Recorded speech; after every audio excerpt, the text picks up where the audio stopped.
Hey everybody, it's Lon.TV, and we've got another low-cost smartphone to take a look at today. It's the Alcatel A30, and this is one of those phones subsidized by Amazon for Prime customers. So here in the U.S., this phone costs $60 as you see it, and the only thing you got to put up with are ads on your lock screen in exchange. It's not a bad deal if you're looking for something cheap as maybe a replacement phone, no carrier lock, and you just have to put up with an ad every once in a while to pay the $60 price tag on it. This one works with Verizon. They have two versions of this phone. One is for AT&T and T-Mobile and the other GSM providers. This one works with Verizon, but not Sprint. But if you are a Verizon customer and looking for a cheap replacement phone, $60, you put up with some ads and you are good to go. We're probably going to be talking a little bit about the blue R1 that I looked at about 6 months ago, because that one is also selling for the same price on Amazon with the same deal. And I'll give you some pros and cons of this one versus that one in the course of this review as well. And I do want to mention, in the interest of full disclosure, that I paid for this with my own funds, that $60 price tag. All the opinions you're about to hear are my own. Nobody is paying for this review, and no one is reviewing this content before it is posted. All right, so let's take a closer look at the hardware now. I was actually surprised to see that it is running with Android 7 Nougat, which was nice to see. So it's got the latest version of Android, although a lot of these low-end phones don't get updated all that often, so there's a good chance what you see here today is probably what you'll be running with a year or two from now if the phone lasts that long, so just bear that in mind. But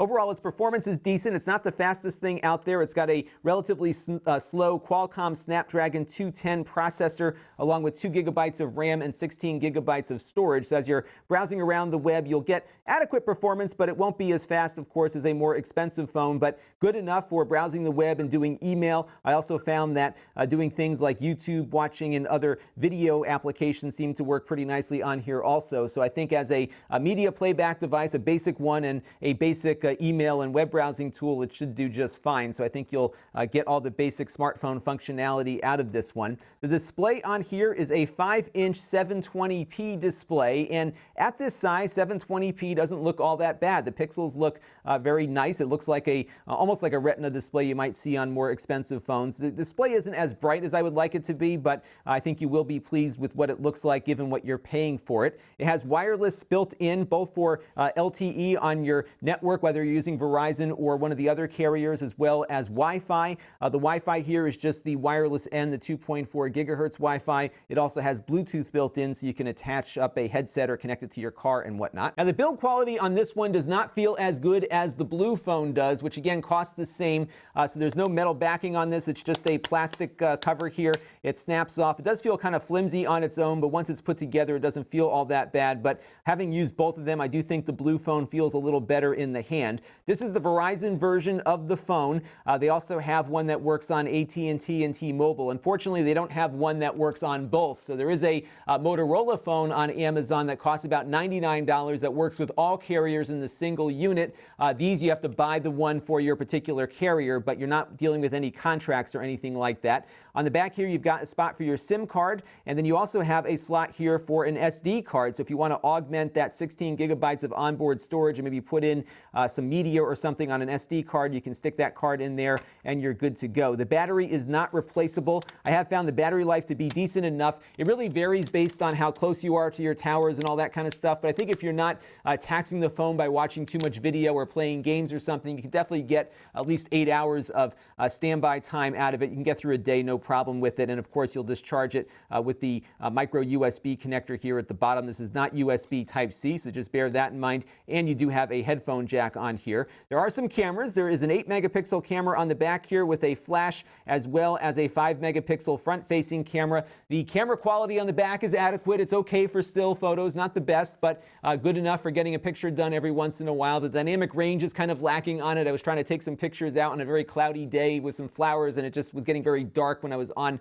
automatic settings. I believe it uses the built-in Google software camera for it. Video is not so good on this one, and that's another area where the blue phone does a little better. It only shoots 720p video both out of the front and back cameras, so the video quality definitely lacking. No stabilization or any other kind of fancy features like that. So I think it does better as a still camera than a video camera, because I was very disappointed with the video quality that I was seeing out of this. Now, this is an Android device, of course, so you shouldn't have any issues running most of the Android apps and games that are out there. And they also have the Amazon App Store pre-installed on this, because this is an Amazon subsidized phone.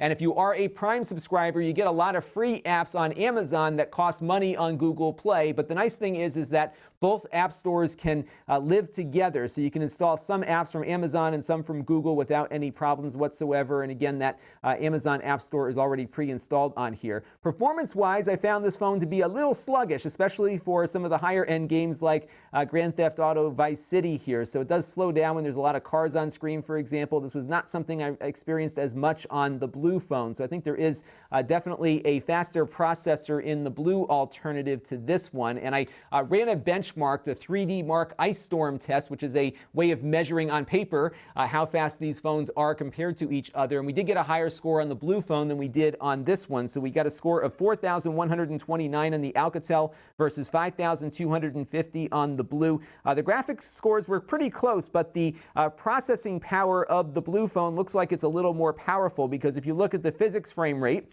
which measures the CPU performance, we get 10 frames per second more on the Blue than we do on this one. So I think the CPU, the processor, is a little faster on the Blue, which delivers better gaming performance. And when you're playing those games, you'll be hearing audio out of the lower speaker here only. Even though it looks like it might have stereo speakers, this one is just the handset speaker for when you're on the phone. It does a good job of making calls, which is what you want a phone to do.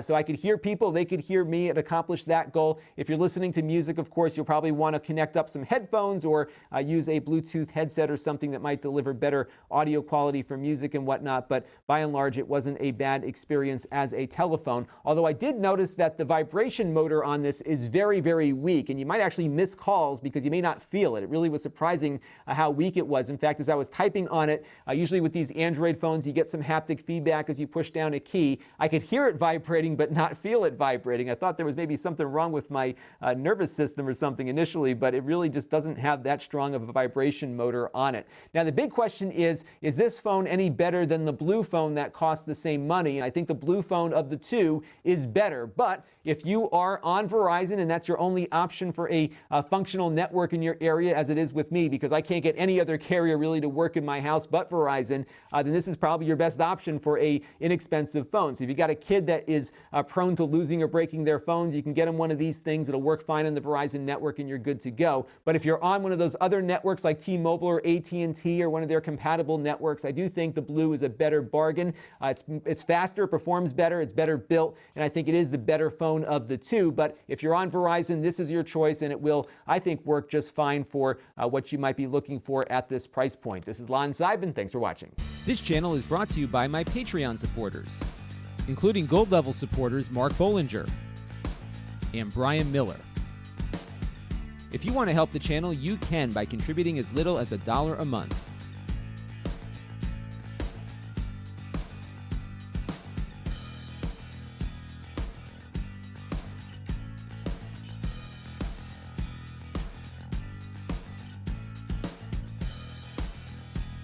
Head over to Lon.TV/Patreon to learn more.